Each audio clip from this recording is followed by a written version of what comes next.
오늘 주시는 말씀은 베드로전서 4장 9절부터 11절의 말씀, 베드로전서 강의 24번째 말씀이 되겠습니다. 우리 한 목소리로 같이 읽겠습니다. 서로 대접하기를 원망 없이 하고 각각 은사를 받은 대로 하나님의 여러 가지 은혜를 맡은 선한 청지기 같이 서로 봉사하라. 만일 누가 말하려면 하나님의 말씀을 하는 것 같이 하고 누가 봉사하려면 하나님이 공급하시는 힘으로 하는 것 같이 하라. 이는 범사에 예수 그리스도로 말미암아 하나님이 영광을 받으시게 하려 함이니 그에게 영광과 권능이 세세 무궁하도록 있느니라. 아멘. 아멘. 저는 지난주부터 종말을 살아가는 지혜로운 삶에 대해 말씀을 전하고 있습니다. 왜냐하면 우리가 지금 지나고 있는 베드로전서의 말씀이 바로 그 내용으로 우리에게 말씀을 전해주시고 있기 때문이에요. 우리가 지난주부터 보기 시작한 4장 7절이 이렇게 시작이 되고 있죠. 만물의 마지막이 가까이 왔으니, 종말이 되었으니 그 말입니다. 그러니까 만물의 마지막이 가까이 왔으니 이렇게 지혜롭게 살아야 된다라고 주시는 말씀을 우리가 지난주에 7절과 8절에서 보았고, 오늘은 8절부터 11절까지 같은 맥락에서 주시는 말씀이니까 거기서 이제 보도록 하겠습니다. 여러분, 종말이라는 것을 다시 한번 말씀드리면은 성경을 보면은 예수님이 모든 사역을 마치시고 아버지께로 이제 승천하시면서 성령님이 이제 믿는 자들에게 내려오신 그 순간부터 예수님이 다시 오시는 그날까지를 다 이렇게 포함하여 가리키는 시기가 종말입니다. 마지막 때입니다. 그러니까 마지막 때 이 시한부 종말, 이런 사이비 종교들의 이야기를 생각하지 마시고 성경적인 가르침이 필요한데, 성경은 이 예수님이 승천하시는 그날부터, 왜냐하면 이제 하나님께서 온 세상에 이루실 구속 사역의 준비 작업을 다 하셨거든요. 예수님께서 이 세상에 오시고 우리를 위하여 십자가에 죽으시고 부활하시고 승천하시면서 우리 이제 이 세상에 하나님의 영적 추수 작업을 마치기 위해 필요한 조건을 다 세우시고, 예수님이 그래서 아버지께로 가셨고 성령을 우리에게 주신 이유인데, 성령의 권능을 받아 땅끝까지 이르러 주님의 증인이 되라고. 자, 그렇다면 이제 모든 준비 작업을 마치고 2000년 전부터는 이렇게 쭉 하나님의 마지막 영적 추수 작업을 쭉 펼치시면서 언젠가 이 믿어야 될 모든 사람들이 다 믿은 후에는 예수님께서 다시 오셔서 우리가 지금 알고 있는 이 시대는 끝납니다. 이 역사는 끝나요. 그 다음부터는 하나님의 새하늘과 새 땅의 역사가 펼쳐지게 되는 것이죠. 그러니까 우리가 그런 면에서 마지막 때를 살고 있어요. 성경을 보니까. 그래서 이제 종말이라고 또 말세라고 성경에서 말씀을 하는 건데, 그런 의미입니다. 그러니까 이 마지막 때를 우리가 좀 긴박감을 갖고 살아야 되겠죠. 마지막 때니까, 주님이 언제 다시 오실지 모르니까. 그러니까 성경은 우리에게 무슨 말씀을 주시냐 하면, 이 마지막 때를 살면서 어리석게 살지 말아라. 왜냐하면 너무나 세월을 쉽게 우리가 낭비할 수 있기 때문이다, 이렇게 말씀을 하죠. 세월을 아끼라, 때가 악함이니라. 그러니까 이 세월이 굉장히 빨리 지나가잖아요. 근데 특별히 우리가 마지막 때를 살고 있다라고 생각하면은 이 세월은 매일매일 마지막이 될 수 있는 때를 지나가고 있기 때문에 얼마나 이 긴박감이 있습니까? 근데 이 세상은 우리로 하여금 자꾸 이렇게 우리 마음을 혼미하게 만들어요. 우리의 영적인 그 자세를, 이렇게 정신을 혼미스럽게 만들어가지고 자꾸 이제 하나님이 가장 중요한 것, 그리고 하나님에 대해서부터 우리가 초점을 옮겨 세상에 자꾸 주목하도록 우리를 인도한다라는 것입니다. 그래서 세월을 아끼라, 때가 악함이니라 라고 말씀을 해주시는 거예요. 좀 생각해 보세요. 한 번 사는 인생이죠. 한 번 사는 인생, 우리가 다시 살지 못합니다. 내가 이제 좀 깨달았으니까 내 인생을 다시 살아야 되겠다, 없습니다. 리와인드 안 됩니다. 오늘부터 사는 거예요. 오늘부터. 그러니까 그런 면에서 이 세월을 우리가 낭비할 수 없잖아요. 특별히 예수 그리스도의 십자가 보혈로 하나님의 자녀들이 된 백성들이라면 더욱 그렇지 않겠습니까?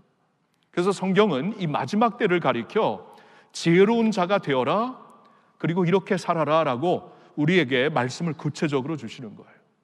우리가 지난주에 보았던 말씀은 7절에서 이제 마지막 때가 되었으니 너희는 정신을 차리고 근신하여 기도하라, 이렇게 기도하는 삶을 살아야 되고, 8절에서는 무엇보다도 뜨겁게 서로 사랑할지니 사랑은 허다한 죄를 덮느니라, 기도하라, 사랑하라 라고 두 가지를 말씀해 주셨고, 오늘 본문을 통해서는 또 두 가지 우리가 보고 싶은 것이 있는데, 서로 환대하라, 그리고 서로 섬겨라, 두 가지를 보고 싶습니다.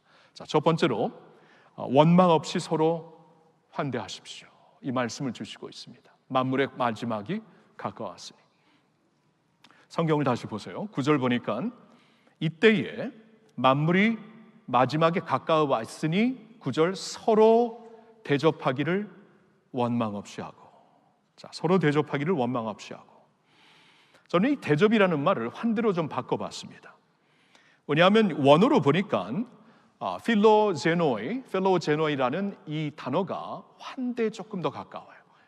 이 hospitality, 그러니까 낯선 자들을 환영하는 마음, 나와 익숙하지 않은 사람들, 낯선 사람들에 대하여서 마음을 열고 환영하는 마음, 이 환대라고, hospitality라고 이 그 원어에 나와 있습니다. 마지막 때를 살면서 서로 환대하는 자들이 되어라 라고 말씀을 하는 거예요.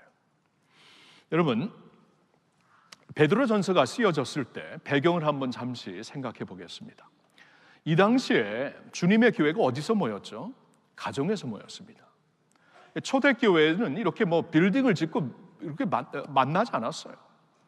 이 가정에서 모이기 시작하고, 가정이 막 이렇게 부흥하게 되면은 몇 가정에서 모이고, 조금 더 큰 가정에서 모이고, 가정에서 만나는 교회였습니다. 그렇기 때문에 이런 교회들을 이 그 순회하는 전도자들, 순회하는 이러한 사도들이 다니면서 복음도 전하고 말씀도 가르치고 교회 일꾼들도 세우고 그랬지요. 그렇죠? 이 바울과 바나바도 그런 일을 했다고 사도행전에서 우리가 볼 수가 있습니다. 그러니까 이렇게 순회하는 주의 종들이 이렇게 그 가정을 방문하게 되었을 때, 교회를 방문하게 되었을 때 그들이 어디서 묵었을까요? 어디서 환영을 받고 자고 어디서 음식을 먹고 그랬을까요? 가정에서 했습니다. 그래서 가정이 이렇게 환대하는 것, 잘 알지 못하는 사람들, 낯선 사람들에게 환영하는 마음으로 나의 가정을 활짝 여는 것은 이 초대교회의 굉장히 중요한 덕망이었어요. 그뿐만이 아닙니다. 다른 지역에서 기독교인들을 향한 박해가 생겼을 때, 그런 일이 많이 터졌겠죠. 박해가 생겼을 때 이제 피난하는 사람들이 올 거 아닙니까? 그러면 그 지역에서 피난하는 사람들, 지금 베드로전서를 이 편지를 받고 있는 사람들도 그런 사람들이었어요. 지금 소아시아에 흩어져 있는 사람들, 거룩한 거류민들에게 편지를 쓴다 하고 1장 그 첫 부분에 말씀하고 있지 않습니까? 이렇게 박해 때문에 모이게 된 성도들이 가정에서 맞이하지 않으면 그들이 갈 데가 어디 있겠어요? 박해를 피해서 왔는데, 그래서 이렇게 가정들이 그 문을 열어서 그들을 환대해주고 그들이 자리 잡을 때까지 그곳에서 묵고 있게 하는 것은 초대교회가 살아갈 수 있는 유일한 길이었어요. 그때 배경을 생각해 보면. 그뿐만이 아니죠. 주위에서, 사회에서 어려움을 당한 사람들이 그 어려움을 피해 어디로 갔겠어요? 교회로 갔겠죠. 예수를 믿는 믿음의 사람들, 그 사랑의 사람들이 모인다고 했는데 교회 가서 한번 몸을 맡겨보자, 이렇게 갈 데가 없어서 힘들고 어려웠을 때 그런 사람들이 있었고, 오늘날도 그런 사람들이 많습니다. 난민들을 보면은, 난민들이 트리키에나 유럽에 쭉 흩어져 있는데 가장 먼저 찾는 곳이 이런 교회들이에요. 교회들을 가서 우리를 좀 받아주십사 하면은 교회들이 다는 아니지만 이렇게 그들을 받아주면서 그들을 환대할 때 그들이 따뜻함을 느끼고 예수님을 믿게 되는 경우가 참 많습니다. 2000년 전에도 그랬고 오늘도 그렇습니다. 이러한 배경이었어요. 이러한 배경에 대해 예수님도 말씀을 하십니다. 예수님도 그의 비유 중에 마태복음 25장을 보면은 마지막 날 이런 일이 있을 것이다 라고 비유를 주시는데, 그 중에 이제 구원받은 자들을 쭉 모아놓고 그들에게 예수님이 하시는 말씀이 있는데, 그 중에 구원받은 자들에게 이런 말씀을 하신다고 합니다. 25장 35절 마태복음을 보니까 내가 줄일 때에 너희가 먹을 것을 주었고 목마를 때에 마시게 하였고 나그네 되었을 때 영접하였고. 보셨나요? 나그네 되었을 때. 그러니까 구원받은 자들이 이제 말씀을 계속 보면 우리가 언제 주님 줄인 것을 보고 우리가 먹을 것을 드렸고 목마른 것을 보고 마실 물을 드렸고 언제 나그네 되신 것을 보고 우리가 당신을 영접했습니까? 라고 질문을 하는데 예수님의 대답이 40절에 나오지요. 임금이 주님이 대답하여 이르시되 내가 진실로 너희에게 이르노니 너희가 여기 내 형제 중에 지극히 작은 자 하나에게 한 것이 곧 내게 한 것이니라 하시고, 지나가는 나그네들을 주님의 이름으로 영접한 것이 곧 나를 영접한 것과 같은 것이다. 주님이 기억하신다. 나에게 한 것이기 때문에 그런 말씀을 하십니다. 여러분 아시겠죠? 이 환대라는 이 환대 문화, 환대의 어떠한 덕망은 초대교회에 너무나 중요한 것이었어요. 아니, 초대교회가 생존하느냐 못하느냐에 달려있는 문제이기도 했습니다. 그러니까 이 서로 환대하라는 말씀이 얼마나 중요했겠어요. 자, 이 말씀을 오늘 우리에게 한번 적용해 봅니다. 우리에게. 이제 시대가 많이 변했어요. 그때 문화하고는 지금 문화는 다릅니다. 지금 문화 이렇게 아직도 우리는 지나가는 나그네를 집으로 불러서 우리가 환대할 수 있지만 요사이는 그러기가 좀 힘들죠. 이 안전 문제도 있고요, 그렇죠? 세상이 변해갖고 안전 문제도 있고, 또한 나그네들이 이렇게 지나가면서 충분히 묵을 수 있는 호텔이나 모텔이나 심지어 어려우면 교회 숙소나 충분히 있어요. 충분히 있기 때문에 오늘날 그러면 이 환대한다, 나그네들을 대접하고 낯선 자들을 우리가 환영하여 받아들인다는 것을 우리의 삶에 어떻게 적용할까? 한번 좀 생각을 해봤습니다. 몇 가지를 좀 말씀드릴게요. 제가 좀 묵상한 거를. 먼저 우리 교회를 보면은 교회에게 주신 말씀이기 때문에 교회에게, 여러분들에게 말씀드립니다. 좀 환영하는, 환대하는 우리가 되었으면 좋겠어요. 그러니까 잘 모르는 얼굴들, 낯선 얼굴들, 이렇게 처음 보고 이렇게 그쵸, 나그네와 같이 이렇게 처음 들린 분들 보게 되면은 이렇게 수줍어가지고 아이고 새로운, 이렇게 그냥 지나가는 게 아니라 환영하는 거죠. 안녕하세요. 저는 어느 집사인데 이렇게 처음 뵙는 것 같습니다. 혹시 언제부터 우리 교회 나오셨나요? 이렇게 충분히 인사할 수 있지 않겠습니까? 그리고 이렇게 안부도 물을 수 있고 축복도 할 수 있고 충분히 그럴 수가 있어요. 왜냐하면 같은 교회에서 만났기 때문에, 같은 지체로 만났기 때문에. 여러분 이 교회 한번 생각해 보세요. 3부 예배 한번 쭉 보는데 여기 이렇게 1000명 훨씬 넘게 앉아 있죠. 근데 여기서 이렇게 새로 오신 분들이 이렇게 쭉 앉아 있다가 이렇게 은혜를 많이 받고 이제 예배가 끝났는데 아무도 나를 알아주지 않아요. 은혜는 많이 받았고 따뜻한데 아무도 나를 이렇게, 물론 이제 환영하시는 안내위원들은 좀 다르겠지만 그 외에는 아무도 없어요. 그럼 얼마나 서먹하겠어요. 그냥 나가는 겁니다. 그 중에는 처음 교회를 나오신 분들도 있고 처음 예수를 믿으려고 하는 분들이 있을 거예요. 그런 분들에게 좀 환대하십사, 그런 말씀이에요. 여러분 밖에서는 그러기가 힘들어요. 밖에서 엘리베이터를 타면 굉장히 이런 분위기가 있죠. 아주 자욱한 침묵의 안개가 가득, 아무도 말을, 자욱한 침묵의 안개.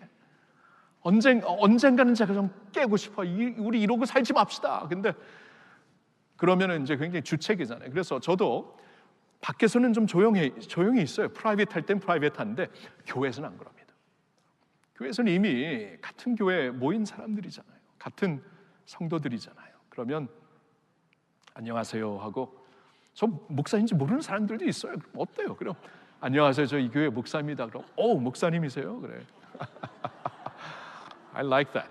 그러니까 그 말은 제가 해석을 해볼게요. 목사처럼 이렇게 막 권위가 아니라 아주 소프트한 분이다.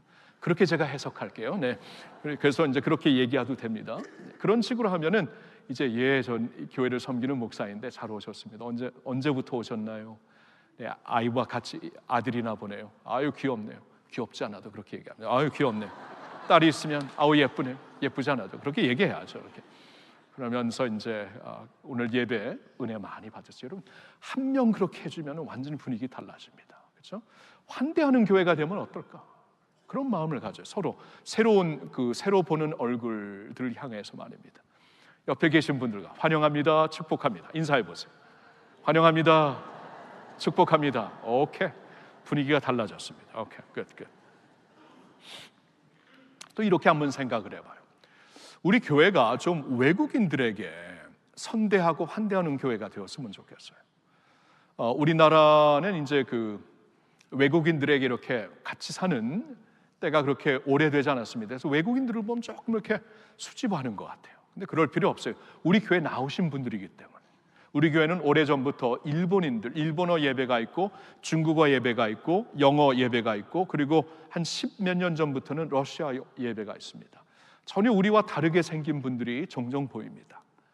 여러분 우리가 언어는 잘 통하지 않아도 충분히 얼굴과 마음으로 환영하는 마음을 전할 수가 있습니다. 그리고 안녕하세요는 다 해요. 외국인들도. 그렇게 우리가 인사하면 어떨까요? 그렇게 환대하는 교회가 되었으면 좋겠어요. 우리 교회가 한 3년 전부터 일본어 학교가 모일 수 있도록 문을 활짝 열었습니다. 토요일 아침에 그러니까 서울과 경기도에 있는 굉장히 넓은 지역에서 일본어 학교 아이들과 엄마들이 특별히 엄마들이 모이기 시작하는데 그래서 토요일 아침이 되면 한 100명이 넘는 아이들과 그 엄마들이 있어갖고 여기 이렇게 돌아다녀 보면 일본 말이 여기 저기서 들려요. 막 아리가또 고사이마스 아노 하면서 막 너무 와 여기가 어딘가 그렇게 막 느껴질 때가 있어요. 여러분 일본 선교가 굉장히 힘들잖아요. 근데 우리가 이렇게 환대하니까 그들 중에서 이렇게 강조하지도 않았는데 일본어 예배 나오기를 시작하고 지난번 세례식 때 세례받은 분들도 있습니다. 여러분 2000년 전도 그렇고 오늘날 이 난민들이 모여있는 것도 그렇고 이렇게 우리가 환대를 하잖아요. 세상에서 그런 환대하는 분위기가 없어요. 환대를 하면 마음이 열리고 그리스도의 사랑을 느끼고 주님의 사랑에 대하여 마음이 활짝 열리게 됩니다. 외국인들에게 좀 환대했으면, 왜냐하면 예수님이 먼데 있는 자들과 가까이 있는 자들에게 평안을 주셨다. 십자가의 은혜로. 에베소서 2장 17절에 그런 말씀이 있어요. 멀리 있는 자들, 가까이 있는 자들. 가까이 있는 자들은 우리 한국인들이라면 멀리 있는 자들은 외국인들이 아닙니까? 십자가의 은혜가 그들까지도 리치아웃하며 축복했다라는 말씀을 기억하면서 외국인들에게 좀 이렇게 환대했으면 좋겠어요. 또 어떤 면에서 환대하면 좋을까 생각해 보니까 지금 우리 교회 올라오는 언덕 바로 밑에 아파트가 이제 다 지어졌고 7월부터 입주가 시작되었습니다. 아직 계속 진행 중이지만 입주가 시작되었어요.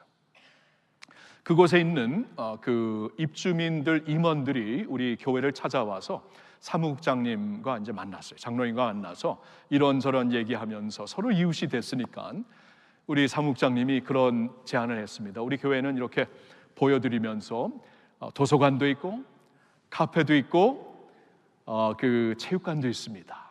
이웃이 되었으니까 마음껏 와서 쓰세요. 얼마나 좋습니까? 이거 땡 잡았구나. 이게 이렇게 가까운 데서 돈도 안 내고 도서관 쓸 수 있고 체육관들 너무나 감격하고 그러면서 이제 또 한 가지 제안을 했는데 이렇게 그 마을 버스를 이렇게 이 아파트 앞까지 와서 이렇게 돌 수 있도록 해달라고 같이 우리가 협력해서 해달라고. 근데 그렇게 되면은 사실 교통이 좀 불편해져요. 그리고 주일에는 특별히 더 그렇습니다. 그러나 이 마을 버스가 그 언덕 그 아테라 아파트까지 와서 이렇게 돌면은 분명 교통은 더 힘들어졌지만 그들에게는 얼마나 유익합니까? 그리고 생각해 보면 우리에게도 유익해요. 우리 셔틀 버스가 9시부터 5시까지만 돕니다. 근데 이 마을 버스는 새벽 예배 끝나고 보니까 그때부터 준비하고 있어요. 그리고 10시 반인가 11시까지 돌아요. 그러니까 충분히 우리가 아침 일찍 저녁에도 쓸 수가 있는 거예요. 이렇게 환대하면은 우리에게도 복이 돌아오는구나. 이것을 좀 느끼게 됩니다. 또 이런 면도 생각을 해봐요. 우리 교회 소그룹 사랑방. 여러분 소그룹 사랑방이 있잖아요. 좀 이렇게 그 새로 오신 분들에게 환영하고 환대하는 사랑방이 더욱 되기를 바라요. 이미 그렇게 되어 있지만 더욱 그렇게 되었으면 좋겠어요. 그러니까 소그룹의 이제 참 그 장점은 우리가 이제 가까운 우리 성도들과 똘똘 뭉치게 되죠. 참 좋아요. 똘똘 뭉치게 되는데 어쩔 때는 그 똘똘 뭉치는 게 너무나 깊이 들어가고 이제 새로 오실 분들이 들어올 틈이 없는 거예요. 사랑방이 좀 이렇게 환대하는 분위기가 되었으면 좋겠다. 그래서 교회에 아무리 전도를 해도 사랑방에서 이렇게 받아주지 못하면은 그릇이 없는 겁니다. 받아줄 그릇이 없는 거예요. 어느 교회에서는 사랑방 소그룹으로 구역이나 모일 때마다 한 방석을 비어있는 방석을 놓거나 아니면 비어있는 의자를 놓는다고 합니다. 새로 오실 분들 기대하면서 언젠가는 오실 다음 주에 보내주실 분들 이곳에서 우리가 환영하리라 그러한 마음 자세로 항상 모인다는 거예요. 얼마나 중요한지 모르겠어요. 자, 근데 오늘 이 말씀은 있잖아요. 서로 환대하라라는 것을 넘어가지고 마지막 때를 살고 있으니까 서로 환대하라 이런 말씀을 하시는 거예요. 마지막 때를 살고 있으니까. 자, 이게 이제 중요하죠. 알겠습니다. 그럼 환대하며 살아야 되는데 이 마지막 때를 지나면서 더욱더 환대하라는 의미가 무엇일까 한번 생각을 해보면서 이 포인트를 지나가는 게 좋겠어요. 여러분, 우리가 지난주에 보았지만 마지막 때를 가리켜서 자기 중심, 자기 편리, 자기 사랑, 자기 이익으로 사는 때가 된다고 성경은 말씀을 해주십니다. 제가 좀 읽을게요. 디모데후서 3장 1절부터 보면 너는 이것을 알라 말세에 고통하는 때가 이르러 사람들이 자기를 사랑하며 돈을 사랑하며 자랑하며 교만하며 비방하며 부모를 거역하며 감사하지 아니하며 거룩하지 아니하며 무정하며 원통함을 풀지 아니하며 모함하며 절제하지 못하며 사나우며 선한 것을 좋아하지 아니하며 이런 때가 점점 된다는 것이에요. 여러분, 요사이 사회를 보면 그러지 않습니까? 굉장히 자신 사랑, 돈 사랑, 자기 편리, 자기 유익으로, 자기 이익으로 꽉 차 있는 세상이에요. 그러한 세상에 우리가 살면서 하나님의 뜻을 파악하고 살려면은 어떻게 살아야 되는가? 로마서 12장 2절을 보니까 너희는 이 세대를 본받지 말고, 들으셨나요? 너희는 이 세대를 본받지 말고 오직 마음을 새롭게 함으로 변화를 받아 하나님의 선하시고 기뻐하시고 온전하신 뜻이 무엇인지 분별하도록 하라, 이런 말씀을 하고 있습니다. 그런 세대에서 마음을 새롭게 같이 가는 게 아니라 다르게 살면서 세대를 본받지 않으면서 마음을 새롭게 하면서 변화를 받아 하나님의 뜻을 분별하고 파악하며 추구하는 자들이 되어라. 마지막 때가 될수록 더욱 그렇게 하라. 그러면 이 세대 자기 충만, 자기 사랑, 자기 어떠한 그 편리, 이익 이런 것으로 가득 차 있는 세상에서 거꾸로 간다는 게 뭐예요? 환대하는 거죠. 나를 떠나서 남을, 그것도 낯선 자들을 환대하며, 먼저 교회가 그렇게 되며, 먼저 성도들이 그렇게 되며, 그렇게 살아야 우리가 이 세상에서 하나님의 뜻을 향하여 갈 수 있다는 것이, 마지막 때가 되올수록 더욱 그리하라는 것입니다. 그래서 히브리서 10장 24, 25절을 보면 잘하는 말씀인데 이렇게 말씀을 합니다. 다 같이 서로 돌아보아 사랑과 선행을 격려하며 모이기를 패하는 어떤 사람들의 습관과 같이 하지 말고 오직 권하여 그날이 가까움을 볼수록 더욱 그리하자. 보셨나요? 그날이 가까움을 볼수록, 주님 다시 오실 날이 가까움을 볼수록, 마지막 때를 살아가면 살아갈수록 이렇게 서로 돌아보아 환대하는 자들이 되어라. 그래야 우리가 이때의 믿음과 소망으로 굳건히 설 수 있다라는 것입니다. 원망하지 않고 서로 환대하는 우리 모두가 될 수 있기를 예수님의 이름으로 축원합니다. 두 번째로 오늘 보고 싶은 것 또 한 가지는 이거예요. 만물의 마지막이 가까이 왔으니 각각 은사를 받은 대로 서로 섬기라 라고 말씀을 하십니다. 각각 은사를 받은 대로 서로 섬기라. 자, 9절 말씀 보세요. 베드로전서 4장 9절의 말씀이 이렇게 나옵니다. 10절 각각 은사를 받은 대로 하나님의 여러 가지 은혜를 맡은 선한 청지기 같이 서로 봉사하라. 자, 각각 은사를 받은 대로 이렇게 말씀하고 있죠. 여러분, 이게 은사가 뭐냐면 쉽게 말하면 탤런트입니다. 탤런트.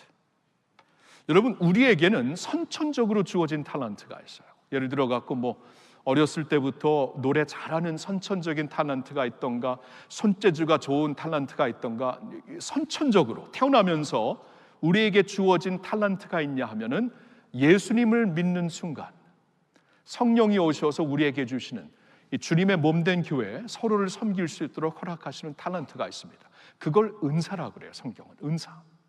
각자에게 은사를 주셨으니, 각각 모든 주의 백성들에게 은사를 주셨으니 이것을 가지고 하나님의 여러 가지 은혜를 맡은 선한 청지기처럼 서로 봉사하라, 이렇게 말씀합니다. 자, 이 말씀을 좀 풀어볼게요. 우리가 하나님의 은혜를 받았죠. 정말 다양한 은혜를 받았습니다. 어떤 사람들에게는 건강의 은혜가 주어졌고, 어떤 사람들에게는 이 재정의 은혜가 주어졌고, 어떤 사람들에게는 이 가정의 은혜가 주어졌고, 또 이제 특별히 공부할 수 있는 은혜가 주어졌고, 이거 다 은혜예요. 여러분, 건강 한번 잃어보세요. 건강했던 것이 당연한 게 아니고 은혜였구나. 한번 우리가 재정적으로 큰 타격을 받아보세요. 그동안 내가 이렇게 불편함 없이 살았던 것이 은혜였구나. 은혜예요, 은혜. 당연한 것 하나도 없이 모든 것이 은혜였습니다. 이 찬양곡에서도 그런 그 가사가 있죠.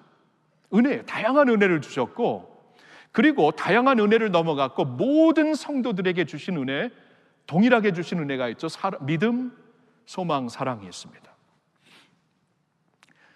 이 많은 은혜를 우리가 받았는데, 그럼 그 은혜를 가지고, 이 은혜라는 것은 하나님께서 이제 부어주시는 그 물로 한번 생각해 봅시다. 저수지가 이제 확 물을 받게 돼요.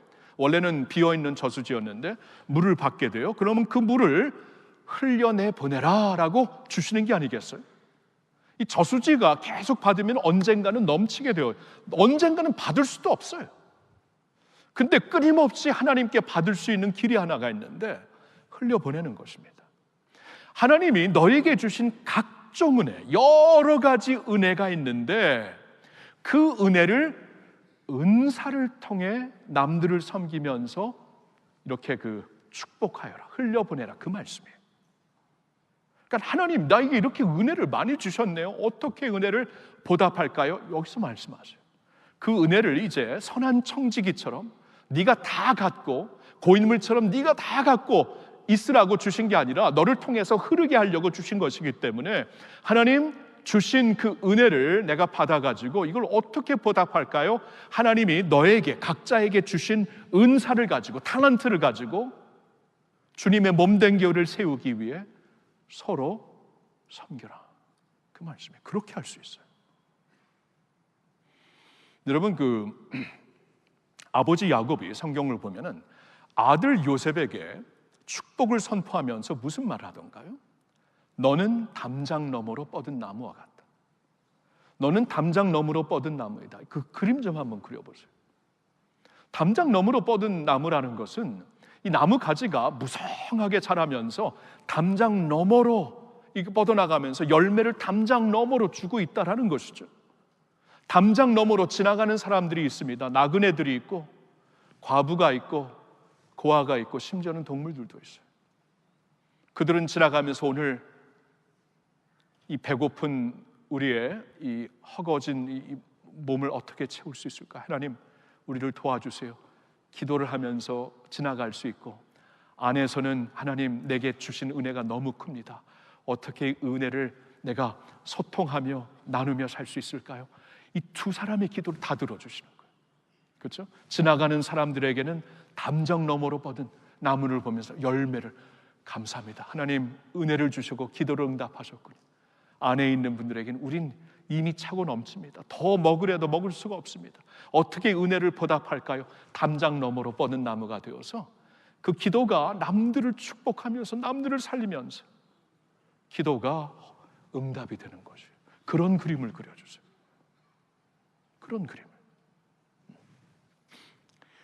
베드로전서를 보면은 주님의 교회를 가리켜 이런 그림을 그려주십니다. 하나님의 집이라고.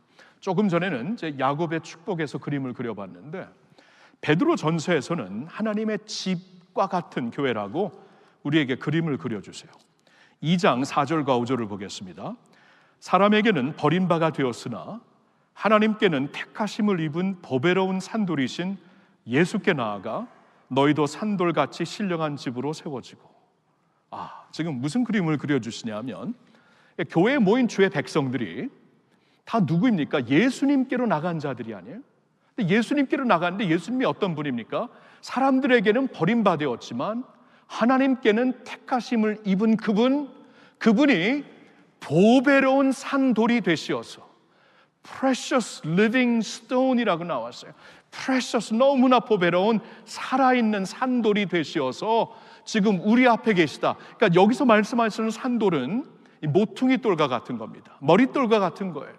머릿돌이 되시어서 그러니까 이제 너희도, 5절에 보니까 너희도 living stones, 너희도 다수 살아있는 돌이 되어서 산돌이신 머릿돌 되시는 예수님과 연결되는 돌들, 그래서 같이 세워지는 하나님의 집, 이렇게 그림을 그리시고 있어요. 하나님의 집이에요. 교회가 하나님의 집인데 이 교회는 예수께 나온 모든 자들이 이 살아있는 돌이 되어서 예수님과 연결되면서 주님의 집으로, 신령한 집으로 이렇게 세워지고 있는 곳이 교회라고 말씀을 하시는 거예요. 자, 그 그림을 그려본다면 그 돌들 중에 불필요한 돌이 어디 있습니까? 옛날에 무슨 시멘트로 빌딩을 세웠어요. 돌이 압력을 통해서 세워진 것이었거든요. 나중에 이제 진흙을 묻히고 그랬지만 압력을 통해서. 그러니까 그 가운데 돌이 하나, 둘, 쓸모없는 돌이 하나도 없는 거예요. 하나, 둘 빠지기 시작하면은 그 집은 온전한 집이 될 수가 없어요. 강건한 집이 될 수가 없습니다. 그런 그림을 그려주시고 있어요. 주님의 몸된 교회, 주님께로 나온 하나님의 백성들이 주님의 몸된 교회로서 어떻게 되어 지금 하나님의 신령한 집으로 지어져 가고 있는 사람들이다. 모두에게 은사를 주시고 모두에게 펑션을 주시어서 그 집에 필요한 자리에 가 있는 것이다, 이렇게 말씀을 하는 거예요. 그렇다면 이게 할렐루야 교회를 한번 보겠습니다. 할렐루야 교회에 이제 등록하신 성도가 되신 분들, 공식적으로 여러분들을 하나님이 그렇게 보세요. 이제 돌로 보시는, 산돌로 보시는 거예요. 산돌로. 조금 이상해요. 산돌로 보시는 거예요. 산돌로 리빙 스톤스로 보시면서 이 돌이 이렇게 쫙 이어지면서 하나님의 집으로, 하나님의 웅장한 집, 능력 있는 집, 아름다운 집으로 세워지고 있는데, 만일 주님의 백성들 가운데, 성도들 가운데 자신의 역할을 인지하지 못하고 자신에게 주어진 은사를 활용하지 못하고 내가 그 자리를 채우지 못한다면 하나님께서 이 가능성을 주시면서 세우고자 하는 집이 세워질 수가 없다라는 거예요. 그렇죠? 그럴 수밖에 없죠. 모두에게 주셨다. 각자에게 주셨다. 은혜를 주시고 은사를 주셨다. 활용하라, 그 말씀이에요. 이 전국 청소년 SP 전국 그 청소년 연합 수련회 스피릿 파워를 보아도 이제 목요일부터 온 교회가 같이 뛰는 것이죠. 여러분 1650명이 전국에서 옵니다. 미자립 교회에서. 그리고 인솔자들까지 치면은 1800명이 넘을 거예요. 그분들이 왔을 때 등록하는 일부터, 그들을 맞이하는 일부터, 차량을 준비하는 일부터, 그들에게 이제 끼니 때마다 2000명이, 봉사자들까지 2000명이 넘는 자들에게 끼니를 계속 주고 치우고 설거지하고, 여러분 그 밖에도 이 의료팀들, 복음 전하는 팀들, 이 중보기도하는 팀들, 그 음향, 영상, 이 미디어에서 섬기시는 분들, 그 드림이, 우리 청년들 122명이 이번에 우리 교회와 또 다른 데서 SP를 통해 은혜 받은 친구들이 120명이 22명이 모여서 지금 계속 밤새워 준비하고 기도하고 있습니다. 2박 3일 동안 카운슬러들이 돼갖고 잠도 안 자고 아이들과 함께 할 것이에요. 이런 모든 사역을 어떻게 누가 몇 명이 합니까? 모두가 하는 것이죠. 그리고 모두가 기도하고 모두가 관심을 갖고 모두가 헌금을 하면서 우리가 감당하는 사역이에요. 하나님의 집에서 하나님의 위대한 사역은 이렇게 같이 감당하는 것이다. 하나님께서 그림을 그려주시는 거예요. 그래서 이게 필요해요. 여러분 그 새로운 얼굴을 보시면은 이렇게 좀 여러분들이 가서 인사도 해주시고 안부도 물어주시고 그러라 그랬죠. 그리고 조금 더 가까워지시면 이렇게도 말씀해 주세요. 혹시 교회에서 뭐 섬기는 일이 있으세요? 없습니다. 그러면 내가 지금 여기서 섬기고 있는데 한번 꼭 같이 해볼까? 너무나 좋습니다. 여러분, 이렇게 끌어주지 않으면 한국인들의 그 정서상 내가 직접 갈 수 없어요. 내가 직접 가서 나 노래 잘해, 나 성가대 시켜주세요, 이러면 너 누구나 그러죠. 그렇죠? 이거 한국 정서랑 안 맞아요.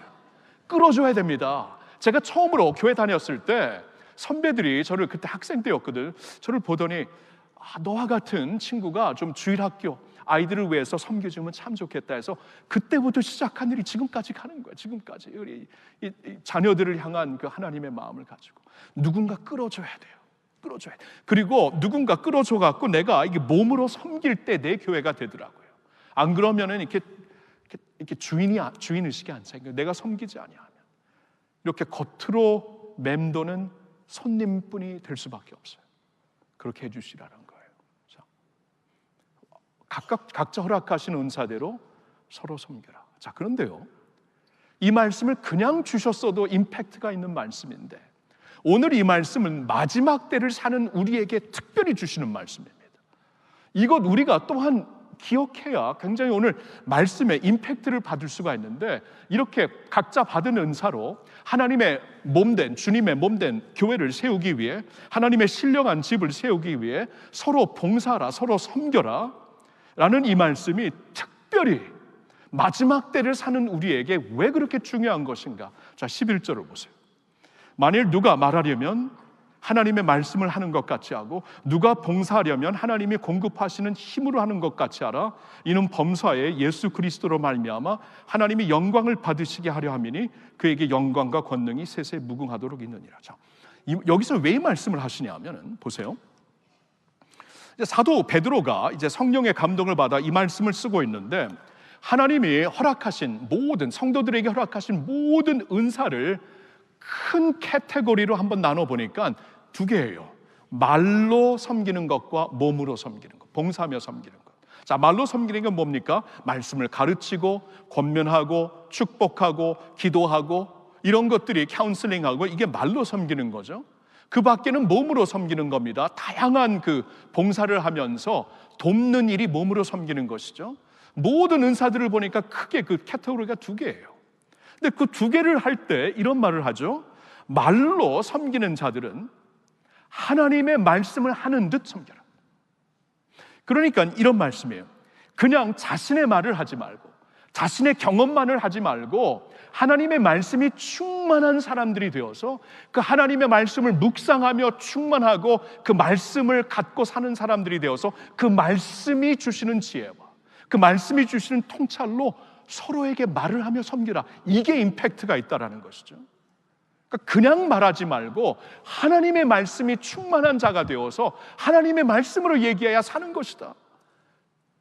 그래서 하나님의 말씀을 하는 것처럼 말씀을 하라. 그리고 이 몸으로 봉사하는 자들은 하나님이 주시는 힘으로 하는 듯 하라.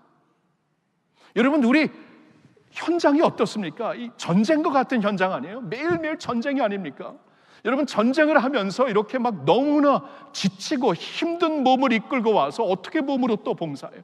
여러분, 하나님이 주시는 힘이 아니면 결단코 못합니다. 할 수가 없어요. 너무나 내가 살아가기도 힘든데. 근데 하나님께서 은사를 주셨고 은사를 우리가 썩히지 않고 발휘하기 위해서는 이렇게 섬겨야 되는데, 섬기는 것이 어떻게 가능해요? 하나님이 주시는 능력으로. 그러니까 이거예요. 그러니까 봉사를 우리가 서로 받은 은사대로 봉사를 하면서 말로 봉사를 내면 하나님의 말씀을 하듯이 하나님의 말씀을 전하는 자로 섬기고, 봉사를 하려면 너 힘이 아니라 하나님이 주시는 힘으로 하라. 그래서 모든 영광이 하나님께 돌아가도록. 하나님의 말씀을 전하니까 하나님께 영광이 돌아가죠. 하나님의 힘으로 하니까 내 힘 아니에요. 이거 내가 할 수 없는데 하나님께 영광이 돌아가죠. 그러면서 하나님께 영광을 돌리면서 끝내요. 이게 이제 중요한 이유가 마지막 때 이렇게 못 산다는 것이에요. 마지막 때 우리가 아까 디모데후서를 보았지만 자기 도취에서 자기 사랑, 자신의 어떠한 편리, 자신의 이익만을 구하면서 영광을 자신에게 돌려요. 주의 일을 하면서도 영광을 자신에게 돌려요. 주님이 주신 은사로 섬기면서도 내가 인정받지 못하면 막 시험 받고 그렇습니다. 그렇죠? 나에게 영광이 돌아오길 바래요. 내가 아니면은 세상의 신들에게 영광이 돌아오길 바래요. 영광을 갖다 드려요. 세상의 신이 뭡니까? 오늘날 돈과 권력과 이 명예가 아닙니까? 여기에 다 갖다 바치잖아요. 그렇죠? 점점 그렇게 될 수밖에. 하나님께 돌아갈 영광을 세상이 가르치거나 우리가 가르치는 세상에서 우리가 이렇게 섬기면, 하나님의 말씀으로 말하는 것처럼 서로 섬기고 하나님이 주시는 힘으로 감당하듯이 서로 도우면 남는 것은 오직 하나님 한 분이 영광을 받게 되는 것입니다. 그렇죠? 이렇게 섬겨라. 사랑하는 성도 여러분, 이 마지막 때를 살면서 우리 지혜롭게 살아야 돼요. 한 번 사는 인생 그냥 살 수 없습니다. 지혜롭게 살아야 되는데, 우리 지난주부터 쭉 주신 말씀, 정신을 차리고 근신하여 기도해야 되는데 우리가 정신이 혼미해지면 안 돼요. 정신을 차리고 근신하여 깨어있어서 일어난 일들이 무엇인가 제대로 보면서 근신하며 기도하는 것이고, 무엇보다도 뜨겁게 서로 사랑하라. 사랑은 허다한 죄를 덮느니라. 사랑은 이 하나님이 우리에게 주신 새 계명이에요. 서로 사랑하면서 이 허다한 죄를 덮는 그러한 모습을 통해 마지막 날 주님의 영광을 드러내는 것이고, 오늘 또한 주신 두 가지 말씀은 불평 없이 원망 없이 환대하는 삶. 하나님이 우리를 환대하셨듯이 환대하는 삶. 그래서 마지막 때를 정말 믿음과 소망으로 살고, 그리고는 이제 섬기는 삶. 받은 은사대로 서로를 섬기면서 하나님의 힘으로, 하나님의 말씀으로 섬기면서 하나님 한 분께 영광을 올려드리는 여러분 모두가 되시기를 우리 주 예수님의 이름으로 축원합니다. 아멘. 할렐루야, 할렐루야, 할렐루야. 기도합니다. 하나님 감사합니다. 마지막 때를 이렇게 살라고 주신 말씀 감사드립니다. 우리의 힘으로는 이런 지혜 정말 찾을 수 없는데, 마지막 때 이렇게 안 하면은 정말 큰일 나겠구나. 그리고 하나님의 영광을 다 가로채겠구나. 이러한 경각심을 갖게 됩니다.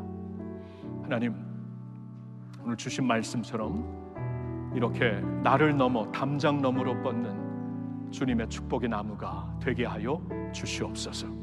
그리고 서로 돌아보아 사랑과 선행을 격려하는 저희들이 되어서 서로 환대하고 점점 자기 중심으로 들어가고 있는 세상에서 서로 환대하는 주의 백성들이 되어 예수님의 사랑을 실질적으로 보이며 살 수 있는 저희들 되게 하여 주시옵소서. 할렐루야. 그리고 깨어 기도하며 그리고 서로 뜨겁게 사랑하면서 이 마지막 때를 하나님의 영광을 위해 살아갈 수 있는 저희들 모두가 되기를 원합니다. 그러한 교회가 되기를 원합니다. 역사하여 주시옵소서. 예수님의 이름으로 감사드리며 기도하옵나이다. 아멘, 아멘.